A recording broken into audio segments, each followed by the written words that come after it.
Hello friends, আজ গাড়ু গাড়ু মানে আমার যেখানে বিয়ে হয়েছে সেখানেই একটা সবজি তৈরি করা হয়। সমস্ত ধরনের সবজি দিয়ে ডাল দিয়ে সেটা রান্না করা হয়।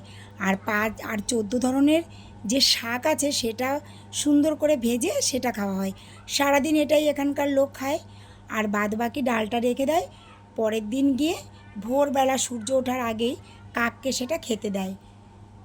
তো আমাকে দেখো, একটা স্টুডেন্টের মা আমাকে কত সবজি পাঠিয়েছে, শুধু দেখতেই থাকো।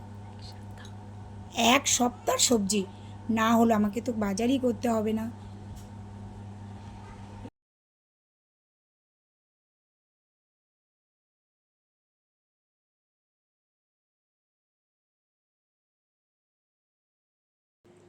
মা মা এতগুলো সবজি কে এনেছে? বিজয় দাদা, সুজয় দাদা? হ্যাঁ, আমি তো অবাক হয়ে গেছি, এত সবজি! এ তো আমার পুরো এক সপ্তাহ সবজি। আমার আর ড্যাডিকে আর বাজার করতে হবে না, একটা সপ্তাহ। ও মাই গড! মা ঠিক বলেছো তুমি।